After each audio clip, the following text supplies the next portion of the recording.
Sup guys, Fat Archon here, bringing another 40k video. Today we're looking at what may very well be one of the most powerful detachments I've ever seen. Basically the Soulforged Warpack, one of the new detachments in the CSM Codex, leaked earlier today. I'll put the link in the description below if you want to check it out yourself, but my mind is blown. It just keeps getting better and better as I was reading it, so literally, I read this like 5 minutes ago, decided, yeah, I need to make a video on it, so I'm going to read through it again with y'all, and basically just gush over everything, because this is 1000% going to be the detachment that I'm drawn to currently.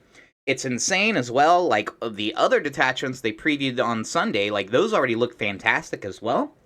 Unfortunately, I do have some sad news. Dread Talons, the Night Lords, they did get a kind of stinker of a detachment ability, so that's going to be your fluffy detachment, unfortunately. But luckily, they make up for it with detachments like this. So things are still looking up for little old CSM.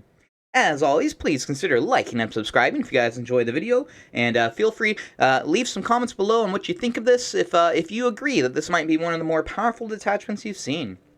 So, without further ado, detachment rule. Debt to the Soulforge. Each time a Heretic Astartes demon vehicle from your army makes a Dark Pact, it can invoke a contract. If it does, subtract 1 from its leadership test when making the Dark Pact, and until the end of the phase, each time that model makes a ranged attack, add 1 to the wound roll. And then add 2 to the attacks characteristic of melee weapons equipped by models in that unit. Oh my god! Defilers suddenly get insane. Forgefiends get ultra insane. Venomcrawlers, they need this so much. Now they become anti-vehicle and they become little blenders in combat. It's insane. Defilers especially. I can finally put Defilers on the table without feeling like bad.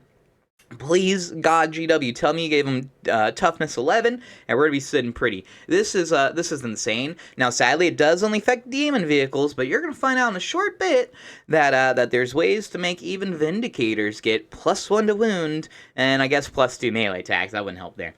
Alright, even the enhancements are pretty fun. So, invigorated mechatendrils. Warpsmiths model only, you can add 4-inch for the move.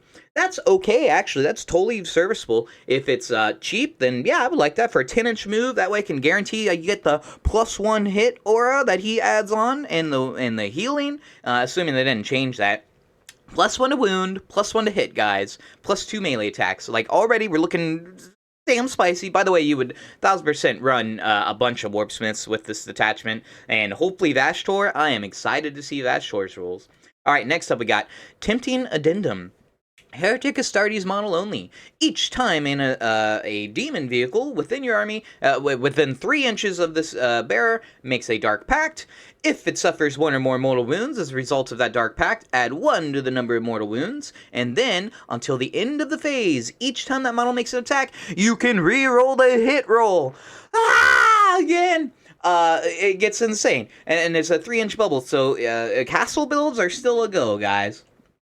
This way, you don't have to spend 310 points or whatever it ends up being for Abaddon. You can bring an itty-bitty little lone-oppable Warpsmith nearby and re-roll hits on all your demon vehicles. It's getting insane. Alright, next up, Forge's Blessing. Heretic Astartes model only. In your command phase, select 1 Heretic Astartes vehicle. It doesn't have to be a demon vehicle. Within 12 inches. Until the start of your next command phase, that unit gets a 6-up Feel No Pain. That'll be good if it's incredibly cheap. I will say it'll work great on, like, Khorne Lord of Skulls, that sort of thing. Like, okay, now we're cooking. But that one's just so-so. It's about a 20% boost in survivability, which isn't terrible by any means, but again, needs to be cheap. Last one, you got Soul Harvester. Heretic Astartes model only. Well, the bearer is on the battlefield each time an enemy unit within 12 inches is destroyed. Roll a d6. On a 5-up, you gain 1 CP. Again, if that one's really cheap, which I doubt, GW always prices this really high, then it might be okay, but otherwise, nah. I don't want my Warpsmith anywhere near 12 inches of the enemy if I can help it, so that's probably a skip right there. So again, guys, we're already looking at +1 to wound, reroll all hits, and you're going to see it gets even crazier here, because the stratagems also build off of all these. Like, I'm almost speechless as how awesome all these are. Alright, for stratagems, we got Desperate Pledge. In your shooting or fight phase, you choose 1 demon vehicle. that has not been selected to shoot or fight until the end of the phase. If your unit invokes its contract, each time it makes an attack, improve the armor pin by 1. Ah! I feel like I'm on Oprah or something. Yeah, guys, it's holy shit. I don't even need to say, just holy shit. All right, next up we'll do Unstoppable Rampage. In your movement phase or charge phase, one Heretic Astartes vehicle, doesn't have to be demon, from your army that's not been selected to move or charge. Until the end of the phase, each time your unit makes a move, advance, or charge, it can move through terrain features as if they were not there. Hey again, Defiler, you know, your biggest issue suddenly isn't an issue anymore. Or how about Maulerfiends, one of my favorite units that I've ran all the time, and yeah, I love Maulerfiends. Suddenly they become even better. That is incredibly powerful for 1 CP. Next up, you got Glut of Souls. In the fight phase, one Heretic Astartes demon vehicle, that is not Titanic, that has been selected to fight. Until the end of the phase, if your unit invokes its contract, each time it makes an attack that destroys an enemy model, roll a d6. On a 5-up, you gain 1 lost wound to a maximum of 6 wounds. That's pretty awesome as well. Maybe you're bracketed, you just need to gain a wound or 2. Bada bing, bada boom, don't mind if I do. Maybe get a Venomcrawler in with a bunch of cultists or, you know, equivalents or whatever. He'll probably be able to regain, probably 2 wounds or so. Like, yeah, not terrible at all for 1 CP. I will say Warpsmiths should be able to do that for free each command phase, but maybe you're afraid you won't make it to the command phase. It also can be either fight phase, it looks like, so it doesn't just have to be yours. So there is that is actually pretty awesome. All right, my favorite one. Demonic Possession. In your command phase, you choose one Heretic Astartes vehicle that isn't a demon unit. Until the end of the battle, it gets the demon keyword. So Vindicators are suddenly getting +1 to wound, rerolling all hits. Predators, and then turn 2, your second Vindicator's gonna get the same thing. Turn 3, your Predators gonna get all the same thing. Yeah, Demonic Possession, this is by far my favorite one. And is one you're just going to windmill slam every single turn, assuming you're bringing Vindicators from the sort. I will say, points are going to be kind of stiff here, because I'm probably bringing 3 Forgefiends, 3 Maulerfiends, 3 Venomcrawlers, like, Alright, Predatory Pursuit. I don't even remember this one, so let's see. In your opponent's move phase, just after an enemy ends a normal advance or fallback, do we get a reactive move? One Heretic Astartes vehicle from your army that's within 9 inches of that enemy, not within engagement. Oh man, you do. That unit can make a reactive move of up to 6 inches, but must move as close as possible to that enemy unit. It doesn't specifically say you can end an engagement range, so I'm curious how that interacts there. But regardless, Maulerfiends can definitely get some use from that. Defilers will especially get some use from that, so that's actually not terrible at all. Last up, we got Feeding Frenzy.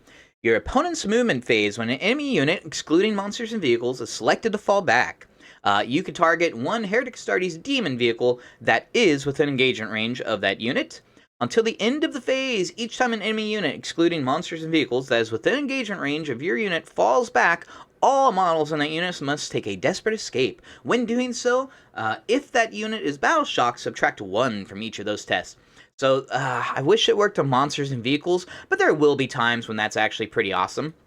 I had a game, it was a little while back. Somebody brought the Leonidas or whatever, the Astra Militarum super leader, and he fell back. Well, he was battle shocked. He fell back and failed the test, and it was beautiful to kill like a monster like that through a desperate escape. Pretty damn awesome. So that actually definitely has some value, especially a big fat squad with maybe they got fall back and shoot or fall back and charge. Yeah, you'll get some value out of that. Guys, I am like so incredibly impressed by this detachment. I am 1000% drawn to it. I need to start I'm looking. Do I need to paint anything? I need to paint my Khorne Lord of Skulls. But yeah, I need to get stuff ready. Because this is the detachment I'm going to be playing a lot of. Again, I will say the other ones are just as, some of them look just as spicy. Gotta wait until we see the enhancements and stratagems, because those stratagems, some of the best I've seen when it comes to like killing. Getting +1 AP is insane. Being able to give your Vindicators and the sort all the boosts from there, I'm loving all of it. Being able to skip or ignore ruins and terrain. Anyways, hope you guys appreciate the video. Let me know what you guys think below. Am I crazy? Is this not as strong as I'm thinking, or is it actually as good as I'm thinking? As always, please consider liking and subscribing. Thank you guys, and good luck out there.